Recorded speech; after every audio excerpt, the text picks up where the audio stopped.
Hello friends, चलिए आज की क्लास शुरू करते हैं। आज हम लोग देखेंगे संविधान का भाग 4A। ये बाद में जोड़ा गया है 42वें संविधान संशोधन अधिनियम 1976 द्वारा। क्या है इसमें? एक अनुच्छेद जोड़ा गया था 51A। अनुच्छेद 51 आप लास्ट क्लास में पढ़ चुके हो। 51 में क्या था? भारत के अंतर्राष्ट्रीय संबंधों को निर्धारण करने वाले कुछ नियम दिए गए थे। 51A में क्या है? आपका मूल कर्तव्य है। तो भाग 4A में जो मेनली हम पढ़ेंगे फंडामेंटल ड्यूटी या मूल कर्तव्य। कब जोड़े गए? 42वें संविधान संशोधन अधिनियम 1976 द्वारा। कहाँ से लिया गया? प्रेरणा कहाँ से ली? यूएसएसआर, सोवियत संघ से। यहाँ से इन्होंने प्रेरणा ली। देखो क्या हुआ था, जैसे ही इमरजेंसी लगी 1975 में इमरजेंसी लगी, 1976 में इंदिरा गांधी ने एक समिति बनाई, सरदार स्वर्ण सिंह समिति। इनको बोला कि जो अतीत के हमारे अनुभव रहे हैं उनके आधार पर आप संविधान में संशोधन को सिफारिश कीजिए कि क्या क्या संशोधन किए जाएं अतीत के अनुभवों के आधार पर, जिससे कि देश और अच्छी तरीके से आगे बढ़े। तो इन्होंने बहुत सारे संशोधन रिकमेंड किए थे। उसमें से एक फंडामेंटल ड्यूटीज भी थी। 8 ड्यूटीज, टोटल 8 ड्यूटीज इन्होंने रिकमेंड की थी, जिसमें 2 चीज़ें ये भी थी कि एक कर देना भी इसको भी फंडामेंटल ड्यूटी बना दिया जाए। दूसरा ये बोला था इन्होंने कि जो लोग इनका पालन नहीं कर रहा उसके लिए दंड का प्रावधान किया जाए। इन 2 चीज़ों को माना नहीं गया था इनका, बाकी चीज़ें मान ली गई थी। तो इन्होंने 8 मूल कर्तव्यों को जोड़ने की सिफारिश की थी। इन्होंने जो टोटल सिफारिशें की थी वो मिनी कॉन्स्टिट्यूशन कहा जाता है। जो आपको 1976 में संविधान संशोधन हुआ उसको बोला जाता है मिनी कॉन्स्टिट्यूशन।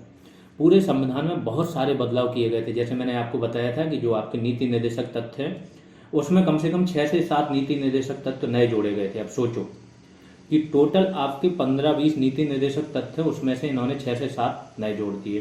तो इस तरीके से बहुत सारा काम हुआ था उस टाइम पे।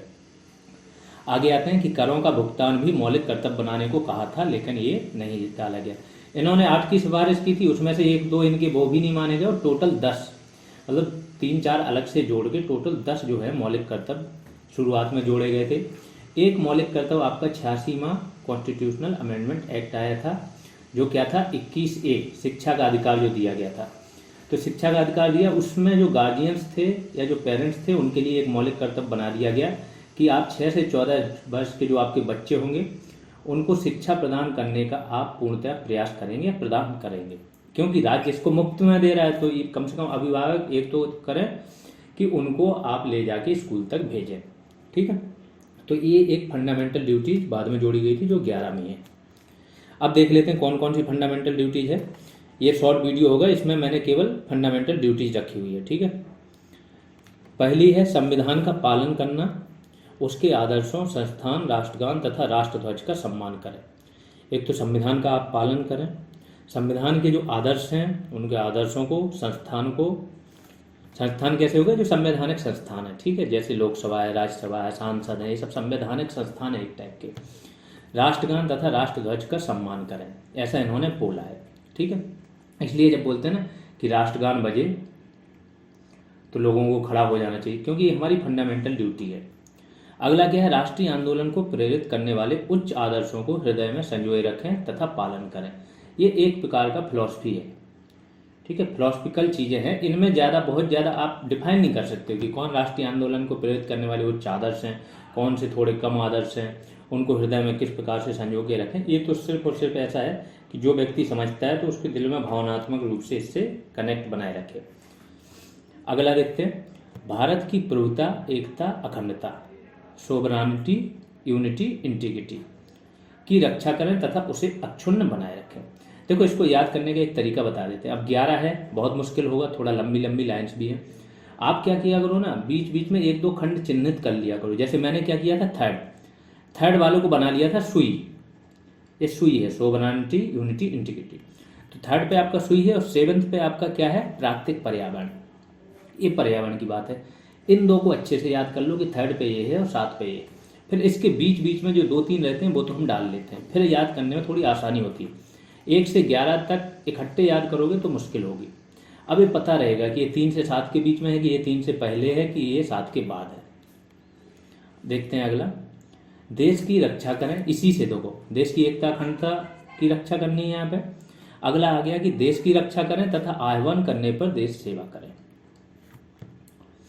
अगला, भारत के सभी लोगों में समरसता तथा समान भ्रातृत्व की भावना का विकास करें। ये भी थोड़ा सा वैसा है, इसमें हर व्यक्ति इसके अर्थ नहीं निकाल सकता है, इसीलिए इन्होंने जो दंड का प्रावधान था वो रद्द कर दिया कि इसमें इसके अर्थ कोई निकाल नहीं सकता। आम आदमी कैसे समझेगा ये चीज़ बोली गई। आप दंड का कर दोगे ऐसे तो हर व्यक्ति को दंड मिल जाएगा। भारत के सभी लोगों में समरसता तथा समान भ्रातृत्व की भावना का विकास करें, जो धर्म, भाषा, प्रदेश तथा वर्ग से परे हो। ये जो बंधुता वाली बात होती है वो यहाँ पर कह दी गई कि बंधुता बढ़ाने। ऐसी प्रथाओं का त्याग करें जो स्त्रियों के सम्मान के खिलाफ हो। सम्मान के खिलाफ हो तो जो प्रथाएं स्त्रियों के सम्मान के खिलाफ हो उनका त्याग करना है। तो स्त्री सम्मान करना भी यहाँ पर सिखाया गया है, प्लस बंधुता और भ्रातृत्व की भावना बढ़ाने के बारे में बात की गई हो, जो किससे, भाषा से परे हो, प्रदेश से परे हो, वर्ग से परे हो और धर्म से परे हो। फिर हमारी सामाजिक संस्कृति तथा गौरवशाली परंपरा का महत्व समझें तथा उसका परिरक्षण करें। सामाजिक संस्कृति मतलब इसमें सब धर्म के लोग रहते हैं, अलग अलग भाषा बोलने वाले लोग रहते हैं, ये सारी सामाजिक संस्कृति है और सब एक होके रहते हैं, ठीक है। इसकी गौरवशाली परंपरा भी इसकी शुरुआत से लेकर अब तक बहुत गौरवशाली रही है, तो उसका महत्व समझें और उसका परिरक्षण करें, इसकी रक्षा करें। अगला देखिए, प्राकृतिक पर्यावरण जिसके अंतर्गत क्या क्या आता है, वन, झील, नदी तथा वन्यजीव आते हैं। प्राकृतिक पर्यावरण के अंतर्गत क्या आते हैं, वन, झील, नदी तथा वन्यजीव। ये मैंने आपको बताया था कि आपके 48A में भी था पर्यावरण की रक्षा और आपकी फंडामेंटल ड्यूटीज में भी है। उनका संवर्धन करें, संरक्षण करें तथा प्राणी मात्र के प्रति दया भाव रखें। इसीलिए आपका जो बनाया है पशु अत्याचार अधिनियम, या पशुओं पर आप अत्याचार करते, किसी भी जानवर को अगर आप बुरी निर्दयता पूर्वक मारते हैं तो आपको जेल हो जाएगी, क्योंकि हमारी फंडामेंटल ड्यूटीज में ऐसा बोला गया कि प्राणी मात्र के प्रति क्या आप दया भाव रखें। अगला, वैज्ञानिक दृष्टिकोण। आपका दृष्टिकोण जो होना चाहिए ना, रूढ़िवादी नहीं होना चाहिए, साइंटिफिक दृष्टिकोण होना चाहिए। मानववाद, मनुष्य उसके केंद्र में होना चाहिए। ऐसा नहीं कि पारलौकिक शक्तियों के चक्कर में आपने मनुष्य को कष्ट पहुंचा रहे हो। ज्ञान का अर्जन करें तथा सुधार की भावना का विकास करें। ये भी एक प्रकार का क्या है, अवधारणात्मक है। यहाँ आपको सिर्फ अंदर से इंटरनली समझना है, इसमें वैसा नहीं कि इसमें आप स्पष्टता कुछ क्लियर कर पाओगे इन चीज़ों का क्या मतलब हुआ। सार्वजनिक संपत्ति की सुरक्षा करें तथा हिंसा से दूर रहें। तो जो लोग देखते हैं आंदोलन करते हैं तो जला देते हैं, अभी पाकिस्तान में चल रहा है ये सब चीज़। इमरान खान कल गिरफ्तार हुए, वहाँ पे जो उनका हेडक्वार्टर था आर्मी का, उसमें लोग घुस गए, आग लगा रहे हैं, जो मॉन्यूमेंट्स हैं वो तोड़ रहे हैं, जो वहाँ के शहीद थे उनके लिए बने थे तो उनकी कांच आज सब तोड़ी। आर्मी से इतनी नफरत करने लगे अब वहाँ के लोग धीमे धीमे करके कि अब आर्मी का जो पहले था एक इमेज थी वो अब धीमे धीमे ख़त्म हो रही है। तो ये बोला गया कि सार्वजनिक संपत्ति को आप नुकसान ना पहुँचाएं, उसकी सुरक्षा करें और हिंसा से दूर रहें। ये 9वीं आपकी है। 10वीं क्या है, व्यक्तिगत तथा सामूहिक गतिविधियों के क्षेत्र में। एक तो व्यक्तिगत प्लस एक सामूहिक, समूह बना के अगर कर रहे हो, उत्कर्ष की ओर बढ़े, मतलब आगे की ओर बढ़े, उसमें उत्कर्ष की ओर बढ़े और उत्कर्ष की ओर बढ़ने का सतत प्रयास करें, हमेशा प्रयास करते रहें, जिससे देश का भी क्या होगा, उत्कर्ष होगा। आगे देखो, आखिरी जो है आपकी, जो मैंने बोला 2002 में जोड़ी गई थी, इसमें क्या था, माता पिता या अभिभावक अपने 6 से 14 वर्ष के बच्चों को शिक्षा प्राप्त करने का अवसर प्रदान करेंगे या करें। टोटल 11 हो गई आपकी फंडामेंटल ड्यूटीज। आगे इसके बारे में थोड़ा सा फैक्ट हो जान लीजिए। मूल कर्तव्य केवल नागरिकों के लिए हैं, ना कि विदेशी व्यक्तियों के लिए। सुप्रीम कोर्ट ने 1992 में बोला, जैसे सुप्रीम कोर्ट ने पहले बोला था कि जो आपके नीति DPSP है, नीति निर्देशक तत्व है, अगर इनको प्रभावी बनाना है, खासतौर से 39B और 39C, तो इनको प्रभावी बनाने के लिए क्या करोगे आप, 14 और 19 के आधार पर किसी कानून की वैधता की जांच होगी और अयोग्य नहीं ठहराए जाएंगे अगर इनको प्रभावी बनाया जा रहा है। सेम यहाँ पे बोल दिया कि फंडामेंटल ड्यूटीज आपके फंडामेंटल राइट्स के पूरक होते हैं। अगर आपको कुछ अधिकार मिले तो कुछ आपके कर्तव्य होते हैं।